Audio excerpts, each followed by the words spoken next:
James Harden gave Houston quite a jump start, with 22 of the team's 50 points in the third quarter, as the Rockets cruised past the Minnesota Timberwolves 119-100 on Monday night to take a 3-1 lead in their first-round playoff series. Chris Paul scored 15 of his 25 points in the near-record third for the Rockets, who turned a 50-49 halftime edge into a 31-point advantage after the torrid 12-minute span. The only team in the history of the NBA playoffs with more points in one quarter was the Los Angeles Lakers, who scored 51 points in the fourth on the 31st of March 1962 in a loss to the Detroit Pistons. Harden finished with 36 points on 12 for 26 shooting, Clint Capella added 14 points and 17 rebounds, Eric Gordon finally got going with 18 points off the bench, and the Rockets easily recovered from their rough start. Karl-Anthony Towns had 22 points and 15 rebounds for the Timberwolves, who were dominated on both ends of the floor during the decisive third and missed 14 of 21 shots over several panicked possessions. The Timberwolves rebounded from their two defeats on the road by matching the Rockets with 15 makes from three-point range in Game 3, a startling development considering the Rockets led the league in that category during the regular season and the Timberwolves were last. They wisely took another tack for Game 4, attacking the basket in the first half with relentless abandon and plenty of success, while Towns watched most of the first quarter from the bench after picking up his second foul less than 3 minutes into the game. Derrick Rose, who finished with 17 points and 6 rebounds, was the catalyst off the bench with multiple muscle his way in layups on both fast breaks and in the half-court. Starting point guard Jeff Teague, meanwhile, had only 2 points on 1 for 7 shooting while fighting through an injury to his right pinky finger. The Wolves were in front by as much as 36-29, but with as poorly as the Rockets were shooting they needed a larger lead than that.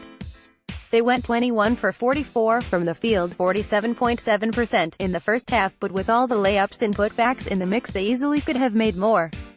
Trevor Ariza made the first 3 three-pointers tried by the Rockets, who then missed on 13 of their next 14 tries from behind the arc.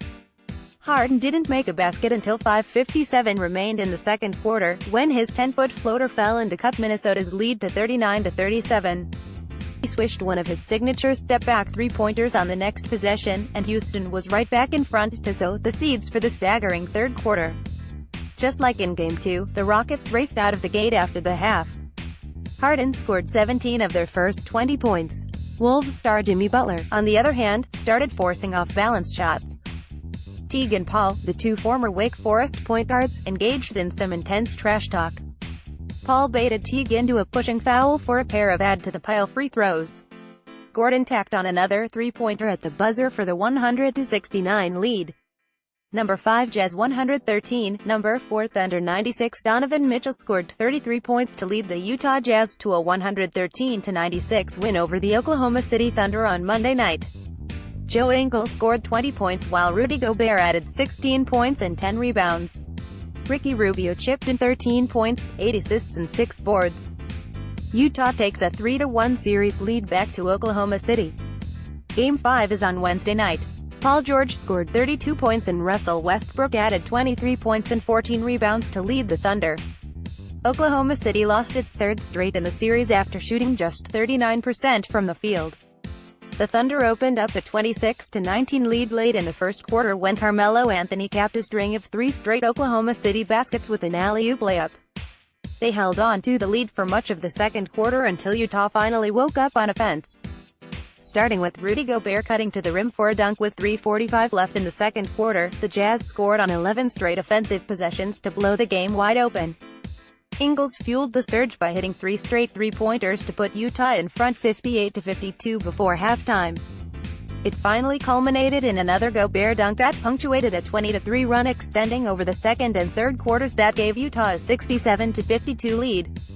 The Jazz led by as many as 21 points in the third quarter. Utah went up 87-68 when Mitchell drained a jumper and then fed Ingles for a three-pointer on the ensuing possession. Physical play and heated emotions characterized the game. Both teams picked up 2 technical fouls before halftime.